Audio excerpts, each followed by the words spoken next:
morning and welcome to my office. Well, we've left Brazil. We're in Italy now and in the capital, Rome. Behind me you see the Colosseum. It was built between 72 and 80 AD. It's about 190 meters long and just short of 160 meters across. The actual area where the performances were held in the middle is between around 90 meters long and 60 meters, just short of 60 meters across. The entire structure is about 48 meters tall. And what's interesting about this is it was the first time that an amphitheater was built away from a natural formation like a hillside. So it's completely freestanding, which was an amazing engineering feat for those days. Initially it housed gladiator fights, spectacles like executions, reenactments of battles and hunts of wild animals, and even on occasion reenactments of sea battles where they flooded the interior and sent replica ships to sail. Of course today it's a tourist attraction and people from all over the world come to visit it. Last week I asked you about the statue of Christ the Redeemer over Rio de Janeiro, and the answers to that came through. I think a lot of you took Friday off because I was very short on answers. But in the junior phase, Julia Parsons got that answer through to me first, and in the senior phase, Luke Dahl. So well done. We have a devotion this morning from Mrs Mathews, so let's join her now. Good morning, school. It's so great to be chatting with you this morning. Today I'm going to be talking about God's love. And one of my many jobs as a mom is to answer questions, believe it or not. And if you had to ask your moms, I bet they would agree with me. We get asked questions by you guys throughout the day. From the moment we wake up to the moment you fall asleep, you've got some or other question throughout the day.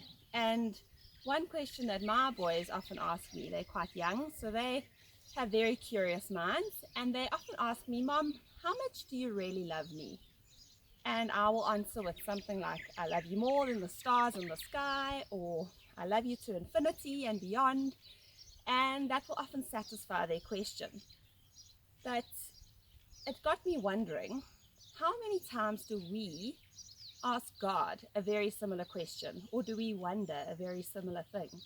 God, how much do you really love me? This terrible thing is happening to me right now, and I just feel so far away from you, and how much do you love me? It's a question that is often on adults' minds and on children's minds, I'm pretty certain. So it led me to thinking about a parable in the Bible, and we're going to take a little walk now. Maybe when we get to the spot that we're going to go to, it might help you to think of what parable I have in my mind. So let's go.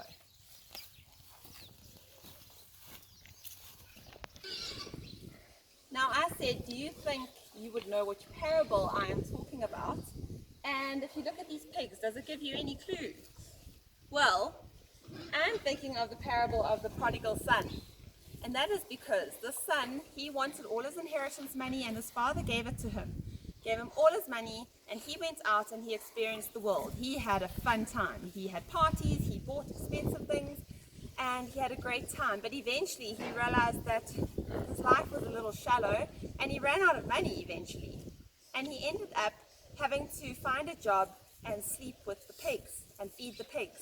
That's why I'm standing here with these pigs. Imagine sleeping here with these pigs when you come from so much wealth and you know that your father has got so much and you're having to sleep with pigs.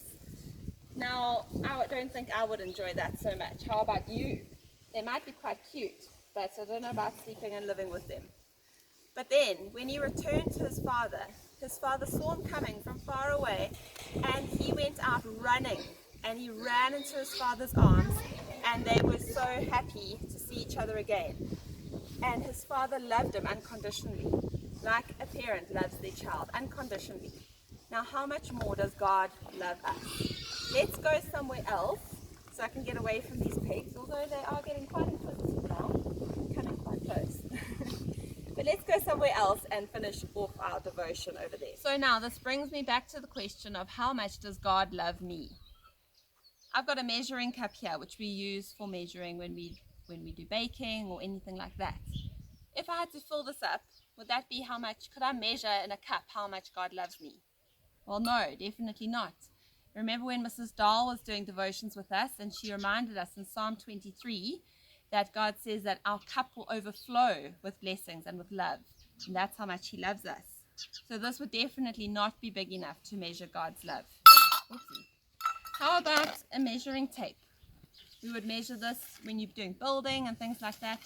It can stretch pretty far. Perhaps we can use this to measure how much God loves us. But no, I don't think so, because in the Bible, in Psalm 108, verse 4, we read, "Great is your love, higher than the heavens. Your faithfulness reaches to the sky." So I definitely don't think this would work to measure God's love. Something else we use for measuring is a clock. Now, do you think that we could measure how long God is going to love us for? Well, no, we can't do that, because in 1 John 4 verse 19, it says, "We love because he first loved us." So he has loved us forever. He loved us before we even loved him, before we were created. So there's only one thing that can measure God's love, and that is the cross. When you think about what God asked his son Jesus to do for us by dying on the cross, God put his son on the cross because he loved us so much that he was prepared to let his son die for our sins. That is the ultimate love, and that is how we know that no matter what we do, no matter what is happening in our lives, Jesus and God love us unconditionally, and we need to hold on to that. Thank you. I hope that you enjoyed our devotion and that you have a great day further.